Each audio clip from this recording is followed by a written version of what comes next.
ଜୟ ଜଗନ୍ନାଥ। ମୋର ଆଦରର ପିଲାମାନେ କେମିତି ଅଛନ୍ତି? ଆଶା କରୁଛି ଭଲରେ ଥିବେ।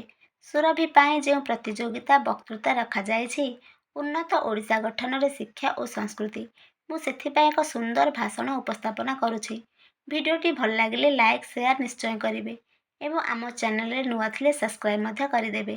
ପାଖରେ ଥିବା ବେଲ୍ ଆଇକନ୍ ଉପରେ କ୍ଲିକ୍ କରି ଅଲ୍ ନୋଟିଫିକେସନ୍ ଉପରେ ମଧ୍ୟ କ୍ଲିକ୍ କରିବେ, ଯାହାଫଳରେ ଅପଲୋଡ଼ ହେଉଥିବା ସମସ୍ତ ଭିଡ଼ିଓର ନୋଟିଫିକେସନ୍ ମଧ୍ୟ ଆପଣ ପାଇପାରିବେ। ଚାଲନ୍ତୁ ଭିଡ଼ିଓଟିକୁ ଷ୍ଟାର୍ଟ କରିବା। ଉନ୍ନତ ଓଡ଼ିଶା ଗଠନରେ ଶିକ୍ଷା ଓ ସଂସ୍କୃତି।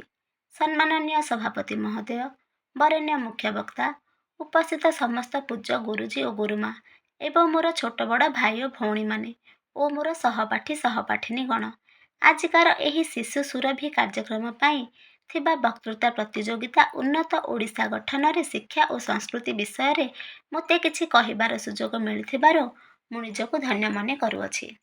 ଶିକ୍ଷାକୁ ଜୀବନର ଆଲୋକ କୁହାଯାଏ, ଯେଉଁଠାରେ ଶିକ୍ଷା ଅନ୍ଧକାରକୁ ହଟାଇ ଜ୍ଞାନ ଓ ବିବେକ ଓ ସଚେତନତାର ଦୀପ ଜଳାଇଥାଏ। ଶିକ୍ଷା ହେଉଛି ସମାଜର ଆଧାର। ଜଣେ ନାଗରିକ ଶିକ୍ଷିତ ହେଲେ ସଚେତନ, ସ୍ୱାବଲମ୍ବୀ ଓ ଦାୟିତ୍ୱବାନ ମଣିଷ ହୋଇଥାନ୍ତି। ଆମ ଓଡ଼ିଶାର ସାହିତ୍ୟ, ସଙ୍ଗୀତ, ନୃତ୍ୟ, ପଟ୍ଟଚିତ୍ର, ହସ୍ତଶିଳ୍ପ କେବଳ କଳା ନୁହେଁ, ସେମାନେ ଆମର ପରିଚୟ, ଆମର ମାନ। ଓଡ଼ିଆ ଭାଷା ଆମର ଗୌରବ। ଭାଷାକୁ ଭୁଲିଗଲେ ଆମେ ଆମ ସଂସ୍କୃତିକୁ ମଧ୍ୟ ହରାଇଦେବା। କେବଳ ଶିକ୍ଷାରେ ଓଡ଼ିଶାର ଉନ୍ନତି ହେବା ସମ୍ଭବ ନୁହେଁ, ତାହା ପାଇଁ ସଂସ୍କୃତିର ମୂଲ୍ୟବୋଧ ମଧ୍ୟ ଆବଶ୍ୟକ। ଯଦି ଶିକ୍ଷା ଶରୀର ହୁଏ, ତେବେ ସଂସ୍କୃତି ହେଉଛି ଆତ୍ମା। ଓଡ଼ିଶାର ମହାନ ସାହିତ୍ୟ, ଶିଳ୍ପ, ସଙ୍ଗୀତ, ଓଡ଼ିଶୀ ନୃତ୍ୟ, ପଟ୍ଟଚିତ୍ର ଓ ଲୋକ ସଂସ୍କୃତି ଆମର ଗୌରବ। ତେଣୁ ଶିକ୍ଷା ଓ ସଂସ୍କୃତି ଦୁହେଁ ପରସ୍ପର ପରିପୂରକ ଏବଂ ଏକ ଓ ଅଭିନ୍ନ। ଯଥାର୍ଥରେ କହିବାକୁ ଗଲେ, ଶିକ୍ଷା ଓ ସଂସ୍କୃତି ଗୋଟିଏ ମନୁଷ୍ୟର ଦୁଇଟି ଚକ୍ଷୁ। ଯେପରି ଗୋଟିଏ ଚକ୍ଷୁ ବିନା ଦୃଷ୍ଟିଶକ୍ତି ସମ୍ପୂର୍ଣ୍ଣ ହୁଏ ନାହିଁ, ସେହିପରି ଶିକ୍ଷା ବିନା ସଂସ୍କୃତିର ମୂଲ୍ୟବୋଧ କିଛି ରହେ ନାହିଁ। ଯେପରି ଗୋଟିଏ ସାଇକେଲର ଦୁଇଟି ଚକା ସଠିକ୍ ଭାବରେ ଗଡ଼ିଥାଏ, ତେବେ ସାଇକେଲ ଆରୋହୀ ଗନ୍ତବ୍ୟସ୍ଥଳରେ ସଠିକ୍ ଭାବରେ ପହଞ୍ଚିଥାଏ। ଯଦି ଗୋଟିଏ ଚକା ଅକାମୀ ହୋଇଯାଏ, ତେବେ ସାଇକେଲ ଆରୋହୀ କ'ଣ ସଠିକ୍ ଭାବରେ ଗନ୍ତବ୍ୟସ୍ଥଳରେ ପହଞ୍ଚିପାରେ? ଠିକ୍ ସେହିପରି ଉନ୍ନତ ଓଡ଼ିଶା ଗଠନରେ ଶିକ୍ଷା ଓ ସଂସ୍କୃତି ଏକ ସାଇକେଲର ଦୁଇଟି ଚକା ସଦୃଶ ହୋଇଥାନ୍ତି। ଶିକ୍ଷା ମସ୍ତିଷ୍କକୁ ଶକ୍ତିଶାଳୀ କରେ, ସଂସ୍କୃତି ହୃଦୟକୁ ମାନବିକ କରେ। ଶିକ୍ଷା ଓ ସଂସ୍କୃତି ଏକ ରାଜ୍ୟ ବା ଦେଶର ମେରୁଦଣ୍ଡ ସଦୃଶ ହୋଇଥାଏ।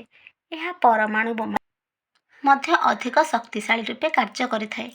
ଶିକ୍ଷା ଓ ସଂସ୍କୃତିକୁ ଆଧାର କରି ସମାଜରୁ ଅନ୍ଧବିଶ୍ୱାସ ଓ କୁସଂସ୍କାର, ବର୍ଣ୍ଣ ବୈଷମ୍ୟାଦି ଦୂର କରି ଓଡ଼ିଶାକୁ ସମୃଦ୍ଧ ରାଜ୍ୟରେ ପରିଣତ କରିହେବ।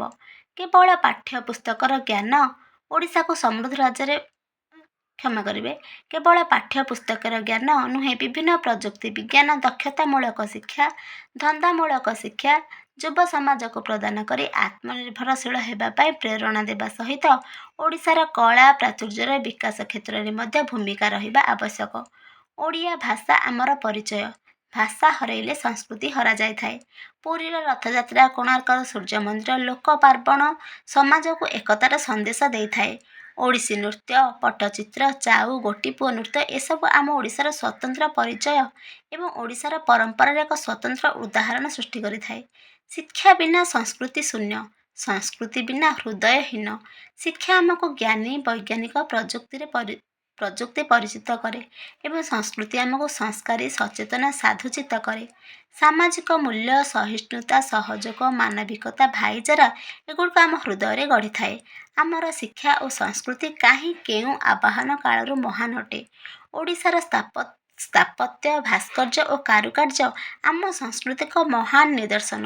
ସେଥିପାଇଁ କୁହାଯାଇଛି, ସଂସ୍କାର ସଂସ୍କୃତି ଶିକ୍ଷାରେ ଉନ୍ନତି ପାଇଁ ଲୋଡ଼ା ଯେବେ ମୁହିଁ, ଶତ୍ରୁ ଅବା ମିତ୍ର ଭାବ ଦୂର କରି ଛୁଟିଯିବି ସେଥିପାଇଁ।